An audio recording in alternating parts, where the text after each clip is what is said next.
Bismillahirrahmanirrahim. Watasi'u, adab seorang murid, seorang santri kepada kiainya. Yang kesembilan. Apa adab yang kesembilan? An yuhsina khitabahu, memperbagus cara ngomong. Kalau bahasa gini, bahasa bebas mah, memperbagus cara bahasa kita sama guru. Ma'asyaikhi, bersama guru. Biqadril imkan, dengan sebisa mungkin. Jangan kita ngobrol sama temen nyablak, ngobrol sama guru juga nyablak, jangan. Nah, tapi harus diperbagus sebisa mungkin. Misalnya mungkin kita nggak pernah sekolah, SD nggak lulus, SMP apalagi nggak pernah. Nah, seenggaknya cara ngomong teman, diantara teman dengan teman, diantara kita dengan guru itu harus dibedakan. Diantara kita sama teman dan kita sama guru itu harus dibedakan sebisa mungkin. Fala yaqulu, maka jangan mengatakan kepada guru, 5, kenapa guru? Jadi kayak bahasanya itu kayak bahasa protes. Wala nusallim, dan juga jangan ngomong saya nggak terima pendapat guru. Wala nusallim, saya nggak terima pendapat guru. Gurunya lagi ngejelasin, dia ngomong, saya nggak terima apa yang guru sampaikan ini, karena menurut saya ini salah. Itu apalagi. Wala, dan juga jangan manna qala hada, yang guru ngomong manna qala hada, nukil dari siapa, ngambil omongan dari siapa, ngambil pendapat dari siapa. Wala, dan juga jangan ngomong aina maudhi'uhu, di mana tempat penjelasan yang guru jelaskan. Misalnya guru kita ngejelasin tentang misalnya yang akhir-akhir ini halal bihalal. Kan halal bihalal kan itu dari siapa tuh pencetusnya? Gak ada di dalam kitab-kitab fikih itu, gak ada. Di dalam kitab yang dikarang sama ulama Indonesia, Syekh Nawawi Al-Bantani, Nihayatuz Zain misalnya, itu gak ada kata-kata halal bihalal. Halal bihalal itu pencetus pertamanya adalah Kiai Haji Wahab Hasbullah, salah satu pendiri Nahdlatul Ulama. Ketika itu Soekarno bingung, pengen ngumpulin orang habis lebaran. Kalau seandainya ngumpulin orang dengan bahasa silaturahim, nanti yang ngumpul muslim doang. Bagaimana caranya biar orang-orang yang lain tuh pada kumpul semuanya? Akhirnya Mbah Wahab Hasbullah mencetuskan kata-kata halal bihalal. Halal emang berasalnya dari bahasa Arab. Emang halal, halalun itu artinya boleh. Halal bihalal, halal dengan halal. Artinya apa? Kalau dulu sebelum Ramadan kita mungkin pernah gondok-gondokan, pas habis Ramadan, ayo, kata Nabi Muhammad, orang yang masih kesel sama orang lain, yang tidak mau memaafkan kesalahan orang lain, pas hari Idul Fitri, maka kata Nabi Muhammad SAW, yang mana doanya dari malaikat Jibril, semua pahalanya tidak diterima oleh Allah Subhanahu wa Ta'ala. Nah, maka biar semua pahala kita diterima oleh Allah Subhanahu wa Ta'ala, dosa-dosa kita dihapus oleh Allah Subhanahu wa Ta'ala, harus menghalalkan, memaafkan kesalahan orang lain. Nah, menggunakan kata halal bihalal itu pencetusnya adalah Kiai Haji Wahab Hasbullah. Itu di di foto-foto NU itu banyak ada foto banyak bawah Hasbullah. Nah, jadi kita itu jangan ngomong di depan, misalnya guru lagi ngejelasin kayak begini, kita nanya, yang guru omong itu tempatnya di mana? Dalilnya mana? Nah, itu maksudnya tuh, dalilnya mana? Padahal dalil di otak guru itu lebih banyak daripada dalil di otak kita. Tapi kita sering minta dalilnya mana? Itu salah satu su'ul adab, salah satu akhlak jelek kita kepada guru seperti itu. Wasibha dzalika, dan semacam seperti itu. Fa in arada istifadatahu, maka apabila arada si murid ingin istifadatahu, mengambil faedah dari guru. Misalnya nih, si murid bener-bener pengen nanya, bukan pengen menghina guru, bukan pengen ngetes guru. Si murid ini pengen tahu dalilnya dari mana. Maka caranya bagaimana? Talattof, ngomongnya harus lembut. Jangan ngeritik, dan ngeritiknya itu seperti menjatuhkan guru di hadapan orang lain, itu nggak boleh. Talattof, harus berlembut dalam ucapan. Fil wusul ila dzalika, maksudnya berlembut untuk memahami ilmu yang disampaikan oleh guru. Tsumma, kemudian bagaimana cara kita mengambil faedah dari guru? Huwa fi majlisi akhar, jangan di majlis yang guru lagi ngejelasin. Kalau misalnya pengen nanya, tapi misalnya beres ngaji, kayaknya pendapat guru kayaknya ada yang keliru dah. Jadi jangan ngomong pendapat guru yang keliru pas di majelis guru. Tapi setelah beres ngaji datang ke depan, guru, kayaknya salah dah. Puasa yang wajib itu di bulan Ramadan, bukan bulan Syawal. Misalnya gurunya keliru, ngomongnya keliru. Nah, begitu tata caranya. Atau misalnya kita datang ke rumahnya, misalnya pakainya kalau misalnya dibahas panjang nih, maka kita datang ke rumahnya. Guru, kemarin guru menyampaikan di musola begini. Menurut saya ini mungkin keliru guru. Nah, itu boleh kayak begitu. Maka hal seperti itu aula, lebih utama bagi seorang murid, ala sabilil istifadati, untuk mengambil jalan faidah. Jadi caranya begitu. Jangan mentang-mentang kita lebih pintar daripada guru. Misalnya guru kita paling cuma lulusan pesantren, guru kita cuma lulusan pesantren, sedangkan kita dulu pernah ngaji sama beliau, kita habis lulus S3, banyak buku yang kita baca, akhirnya tuh kita nyalahin guru di majelisnya. Nah, itu salah satu adab yang tidak bagus seperti itu. Wa idza dzakara syaikhu syai'an, dan apabila menyebutkan, siapa yang menyebutkan asy-syaikhu, seorang guru, syai'an, akan sesuatu, fala yaqulu, maka seorang murid jangan berbicara. Berbicara apa? Hakadza qultu, ini kata saya. Nah, misalnya nih, bahasa kita itu guru lagi ngejelasin tentang sesuatu. Pas lagi ngejelasin tentang sesuatu, kita nyeletuk buat validasi apa yang di pikiran kita, buat memvalidasi apa yang di pikiran kita. Ini bener kan kata saya guru, gitu. Ini kan bener kata saya. Kagak boleh. Au khataroli, atau khataroli, di pikiran saya begini guru. Pendapat guru tuh apa yang sama seperti apa yang di pikiran saya. Itu juga tidak punya akhlak seperti itu. Au kada qala fulan, atau misalnya nih, guru lagi ngomong, au kada qala fulan, begini kata si fulan. Maksudnya apa? Si guru lagi membahas tentang pendapat suatu ilmu. Nah, kemudian dia nyeletuk di majelisnya. Oh iya benar guru, apa yang guru sampaikan ini sama yang seperti Ustadz Anu sampaikan. Nah, jadi bahasa itu kayak mengadu domba, kayak mengadu-ngadu di antara pendapat gurunya dan dengan pendapat ustadznya. Itu adalah salah satu akhlak yang kurang bagus.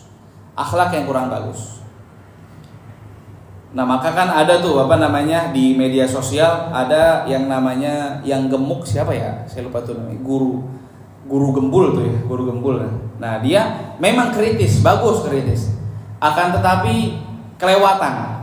Bahkan dia pernah mengatakan kitab Ta'limul Muta'allim itu sama aja memperbudak seorang murid dari seorang guru. Nah, dia nggak berani ngekritis kitab Adabul Alim wal Muta'allim. Karena kenapa? Karena pengarangnya itu orang Indonesia, Kiai Haji Hasyim Asy'ari. Kalau misalnya Ta'limul Muta'allim, yang ngarang tuh orang luar Indonesia. Nah, kritis boleh, tapi harus ada tempatnya. Nah, wa kadza la yaqul, dan begitu juga jangan mengatakan qala fulanun bi khilafi qaulika. Si fulan ngomong beda sama pendapatnya sama ente. Misalnya nih, kita nanya sama guru, tahlil tuh hukumnya boleh apa enggak sih? Misalnya guru kita bilang, "Oh, tahlil kan boleh." Guru-guru kita juga dulu pernah ngomong, kalau misalnya di musola setiap malam Jumat ngadain tahlil. Kan tahlil itu berasal dari kata halala yuhallilu tahlilan. Itu sorofnya tuh, tasrifannya. Artinya apa? Mengucapkan kalimat la ilaha illallah. Yang namanya kita malam Jumat tahlilan boleh-boleh aja. Terus pas habis kita kita nanya kayak gitu, guru ngomong kayak begitu, kemudian kita ngomong gini, kok beda sih guru? Kalau kata Ustadz Anu mah beda sama pendapat guru. Kalau kata Ustadz Anu mah tahlil mah bid'ah. Makan makanan dari hasil tahlilan itu lebih haram daripada babi. Nah, ini adalah mengadu domba di antara guru dengan ustadz yang lain. Maka ini adalah pendapat akhlak yang kurang bagus. Maka jangan ngadu-ngadu. Itu salah satu bikin ustadz berantem gitu. Salah satu bikin ustadz berantem gitu. Misalnya guru kita ngomong A, ustadz Anu ngomong B. Ustadz A, rokok haram. Ngomong rokok haram misalnya. Nanya nih ke majelis satu lagi, ke Kiai B, Kiai, hukum rokok apa sih? Boleh aja. Hukum asalnya makruh kemudian. Nah, tapi kata Ustadz Anu haram, Kiai, kata. Nah, ini adalah akhlak yang kurang bagus. Jangan ngadu-ngadu domba guru kita dengan guru yang lain seperti itu, nggak boleh. Kata si Ustadz Anu boleh, kalau kata guru nggak boleh, itu jangan. Au hadza ghairu sahih, atau ngomong ini nggak benar guru. Nah, apa yang kita bilang ini nggak benar guru, pas di majelis rame-rame kayak begitu, itu sama aja menjatuhkan harga diri seorang guru. Wadah wadalika, dan selain daripada itu. Wa idza marra syaikhu ala qaulin au dalilin. Wa idza marra, dan apabila melewati, siapa yang melewati asy-syaikhu, seorang guru, ala qaulin, atas suatu pendapat, au dalilin, atau dalil, walam yadhhar, dan tidak jelas, au ala khilafi shawabin, atau keliru dalam menukil, li ghaflatin, karena sebab lalai, au kusuri nadharin, atau pendeknya pandangan, fitil kalhalah, ketika hal tersebut, ketika keadaan tersebut. Maksudnya gimana kata-kata ini? Kadang-kadang seorang guru itu ngelewatin keliru omongannya keliru. Kadang-kadang kan begitu, guru kita keliru omongannya. Harusnya ngomong Yasin, malah ngomongnya Waqiah. Atau misalnya guru kita nyuruhnya sholat duha, malah sholat tahajud, keliru kadang-kadang. Atau berpendapat A, malah ngomong B. Kadang-kadang seorang guru tuh keliru. Maka itu cuma gara-gara mungkin guru kita itu ghaflah. Ghaflah itu artinya apa? Lalai, setiap manusia wajar lalai. Mungkin karena guru kita kecapean, jadwalnya kebanyakan. Atau misalnya guru kita pas lagi malam-malam persiapan buat besok ngaji nih, ketiduran, sehingga baca kitabnya itu gak tuntas.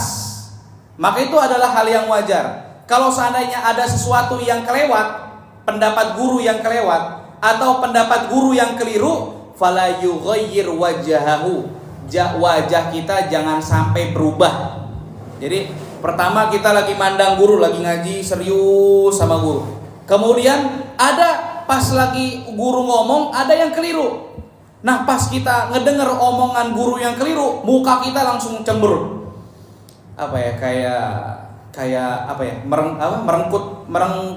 Ini dahinya itu direngkutin. Apa di mana? Iya, manyun, mulutnya manyun. Fala yughayyir wajhahu.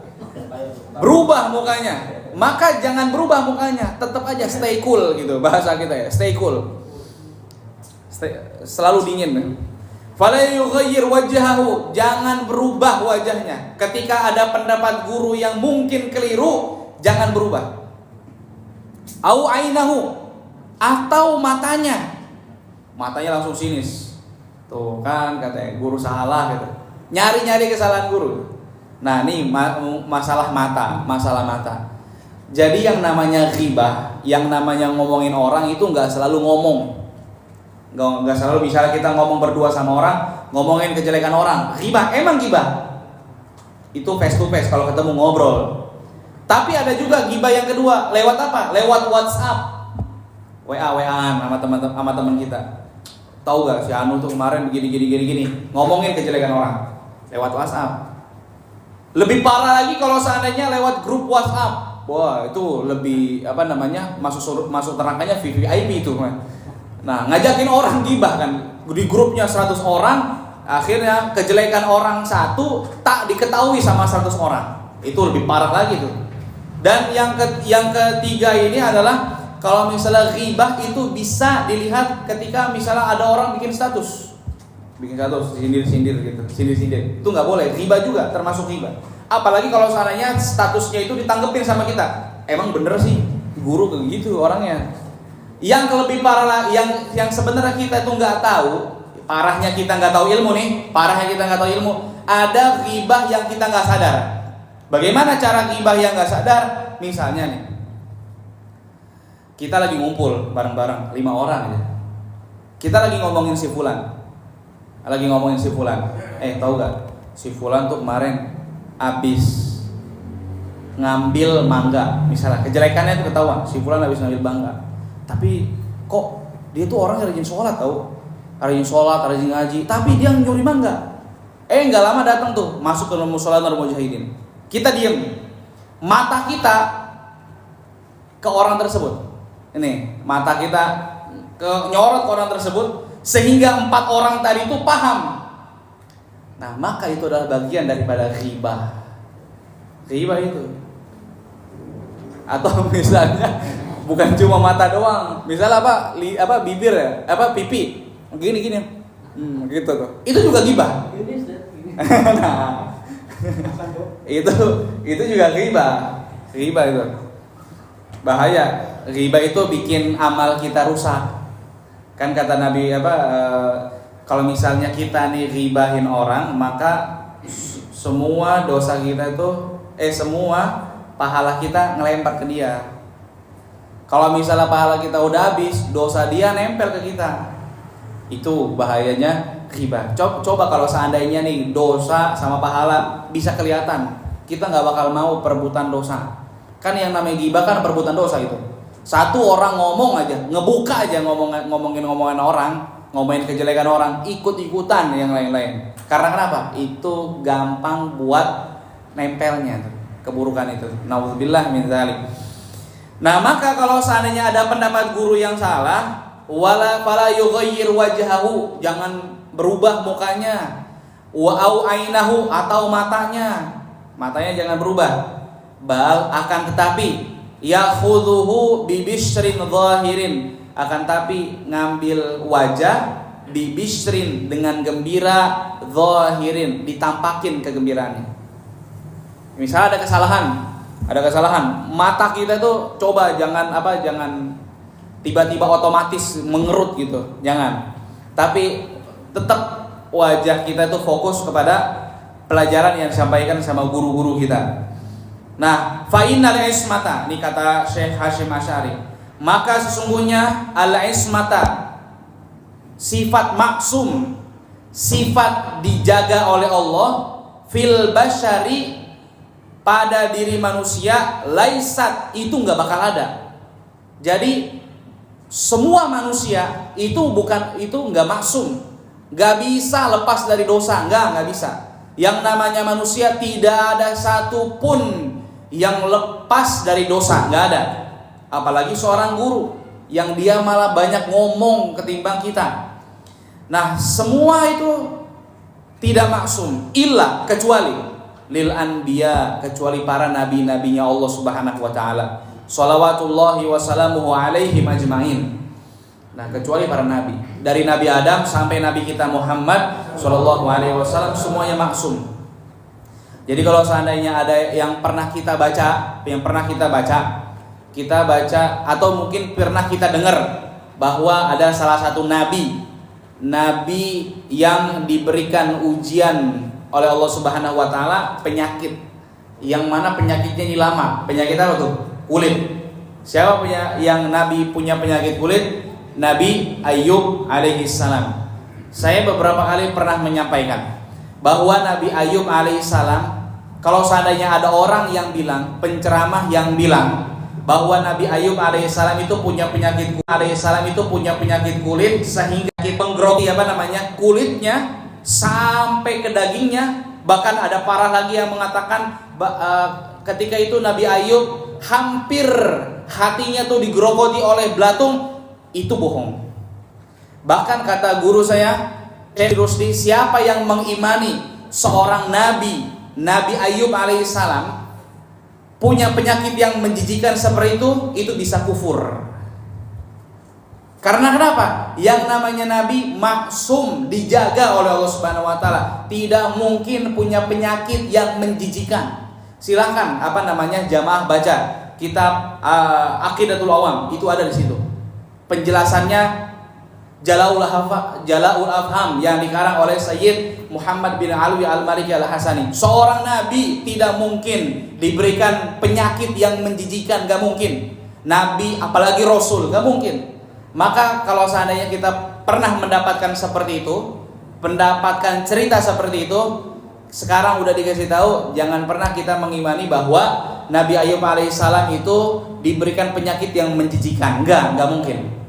Itu ada penjelasannya di dalam kitab Jala'ul Afham bi Syarhi Aqidatul Awam. Wallahu a'lam bishawab. Mungkin ada pertanyaan?